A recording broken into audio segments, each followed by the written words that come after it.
ಬಾರಿ ದಸರಾವನ್ನ ಉದ್ಘಾಟಿಸಿದ್ದು ಮುಸ್ಲಿಂ ಸಮುದಾಯದ ಲೇಖಕಿ ಬಾನು ಮುಷ್ತಾಕ್ ಅವರು. ಮುಸ್ಲಿಂರಾಗಿರೋ ಬಾನು ಮುಷ್ತಾಕ್ರಿಂದ ದಸರಾ ಉದ್ಘಾಟನೆ ಮಾಡಬಾರದು ಅಂತ ಆರಂಭದಿಂದಲೂ ಕೂಡ ವಿರೋಧವನ್ನ ವ್ಯಕ್ತಪಡಿಸ್ತಾ ಇದ್ರು. ಇದೀಗ ಚಾಮುಂಡೇಶ್ವರಿಗೆ ಅಪಚಾರ ಅಂತಲೂ ಕೂಡ ಕೂಗು ಕೇಳಿ ಬರ್ತಾ ಇತ್ತು.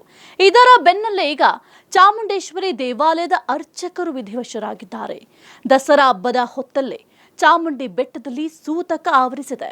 ಚಾಮುಂಡಿ ಬೆಟ್ಟದ ಶಿವಾರ್ಚಕ ವಿ ರಾಜು ಅವರು ನಿಧನರಾಗಿದ್ರು. ಇನ್ನು ಸೂತಕದ ಹಿನ್ನೆಲೆ ದೇವಸ್ಥಾನವನ್ನ ಬಂದ್ ಕೂಡ ಮಾಡಲಾಗಿತ್ತು. ಅಂತ್ಯ ಸಂಸ್ಕಾರ ಮುಗಿದ ಬಳಿಕ ದರ್ಶನಕ್ಕೂ ಕೂಡ ಅವಕಾಶವನ್ನ ಕೊಡಲಾಗಿದೆ. ಆದ್ರೆ ದಸರಾ ಹೊತ್ತಲ್ಲೇ ಸೂತಕ ಆಗಿದ್ರಿಂದ ತಾಯಿ ಚಾಮುಂಡೇಶ್ವರಿ ಮುನಿದಿದ್ದಾಳೆ ಅಂತಲೇ ಹೇಳಲಾಗ್ತಾ ಇದೆ. ಇನ್ನು ಅಜ್ಞ ಧರ್ಮೀಯರಿಂದ ದಸರಾ ಉದ್ಘಾಟಿಸಿದ್ದಕ್ಕೆ ಈಗ ಅರ್ಚಕ ಸಾವನ್ನಪ್ಪಿ ಸೂತಕ ಉಂಟಾಗಿದೆ ಅಂತ ಇನ್ನು ಸೋಷಿಯಲ್ ಮೀಡಿಯಾದಲ್ಲೂ ಕೂಡ ಭಾರಿ ಚರ್ಚೆ ಶುರುವಾಗಿದೆ. ಇನ್ನು ನವರಾತ್ರಿಯ ಹೊತ್ತಲ್ಲಿ ದೇವಿ ಮುನಿದಿದ್ದಾಳೆ ಅಂತ ಮಾತುಗಳು ಕೂಡ ಕೇಳಿ ಬರ್ತಾ ಇದೆ.